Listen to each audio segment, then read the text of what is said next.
2025 সালের গল টেস্টকে ইতিহাস কিভাবে মনে রাখবে, বিশেষ করে বাংলাদেশের যে ক্রিকেট সমর্থক তারা কিভাবে এটার স্মৃতিচারণ করবেন। কারণ গলের কিন্তু বিভিন্ন সুখস্মৃতি আছে বাংলাদেশের, কিন্তু এবারেরটা কিন্তু শেষ পর্যন্ত একটা আফসোসের নাম হয়ে থাকবে।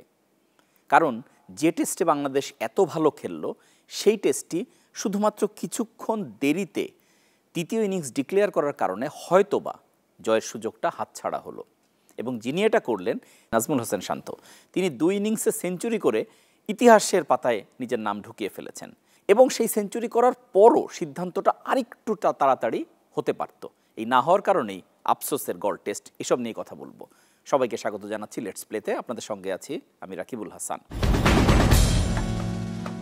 গল বাংলাদেশের ক্রিকেটের জন্য একটা লাকি গ্রাউন্ড। 2013 সালে এই ভেন্যুতেই বাংলাদেশের কোনো ব্যাটার প্রথম ডাবল সেঞ্চুরি করেছিলেন, মুশফিকুর রহিম। এবং সেই একই টেস্টে মোহাম্মদ আশরাফুলের ছিল 190 রান। বাংলাদেশ ড্র করেছিল। ওই সময় কিন্তু বাংলাদেশ টেস্টে এখনকার মতো এরকম কাছাকাছি বেশি পরিমাণ জয় পেত না। তখন কিন্তু বাংলাদেশের জন্য টেস্টে জয় পাওয়াটা ছিল অনেক দূরের আকাশ। সেরকম একটা সময় বাংলাদেশ ড্র করে এবং যে ড্রটা বুক উঁচিয়ে ড্র করেছিল। এবং ইতিহাস তো মনে রাখবেই, প্রথম ডাবল সেঞ্চুরি বলে কথা মুশফিকুর রহিম। এবং এই টেস্টেও মুশফিকুর রহিম কিন্তু ভালো খেললেন। এবং মজার ব্যাপার হচ্ছে, গলে এই 12 বছরে আর কোনো টেস্ট ড্র হয়নি। মানে সেই 2013-তে বাংলাদেশ ড্র করলো এবং 2025-এ এসে আবারও বাংলাদেশ শ্রীলঙ্কার সাথে ড্র করলো। বান্ডেল থাকলে প্রতি সেনমানিতে টাকা বাঁচবে। বিকাশ সেনমানি বান্ডেল কিনে জিতুন প্রতি লেনদেনে। কিন্তু ওই যে আফসোসের কথা বলছিলাম, এই ড্রটা না হতেই পারত। সেটা হচ্ছে একদম শেষ থেকে যদি শুরু করি, যে বাংলাদেশ যখন 295 রানের একটা টার্গেট দেয়, কিন্তু বোলারদের হাতে দেয় মাত্র 37 ওভার। এখন আপনি বুঝতে পারছেন 37 ওভার একটা স্বাগতিক দলকে অল আউট করার জন্য মোটেও যথেষ্ট সময় নয়। এটা 37 না হয়ে 47ও না 57 ওভার দেয়া লাগতো যদি আমি রেজাল্টই চাইতাম। কিন্তু বাংলাদেশ হয়তোবা সেই নিজেদের পক্ষে রেজাল্টটা চায়নি, তারা আগেই ড্রটা মেনে নিয়েছিল। কিন্তু ওই 37 ওভারের মধ্যে যখন 32 ওভার খেলা হয়েছে এবং 4 উইকেট তুলে নেওয়া গিয়েছিল শ্রীলঙ্কার, তখন কিন্তু আফসোসটা হয়। এবং এই 4 উইকেট নিয়ে 72 রান করে খেলাটা ড্র হয়। কিন্তু ওই 4 উইকেট কিন্তু আসলে গিয়েছিল 48 রানের সময়। ফলে কি ভীষণ চাপের মুখে শ্রীলঙ্কা ছিল, এটা বুঝতেই পারছেন। এখন শ্রীলঙ্কার একজন বিদায়ী ক্রিকেটার যিনি এই টেস্ট থেকে বিদায় নিয়েছেন, তিনি আসলে মনে মনে একটা ধন্যবাদ দিতেই পারেন বাংলাদেশকে। কারণ অ্যাঞ্জেলো ম্যাথিউস অনেক বড় ক্রিকেটার, তিনি এই টেস্ট দিয়ে বিদায় নিলেন ক্রিকেটিং ওয়ার্ল্ড থেকে।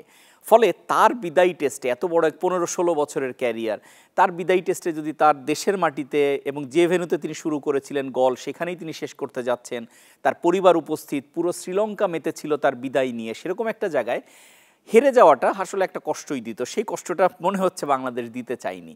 অথচ বাংলাদেশ যেভাবে ম্যাচটা এগিয়ে নিয়েছিল, প্রথমে ব্যাট করে 495 রান, বিশাল স্কোর, এবং যেখানে মুশফিকুর রহিম এবং নাজমুল হোসেন শান্ত দুজনেরই সেঞ্চুরি ছিল। এরপর 485 রানে যখন আটকে দিয়ে 10 রানের লিড নেওয়া হলো, তখন প্রাথমিকভাবে মনে হচ্ছিল যে এই টেস্টের ফলাফল ড্র।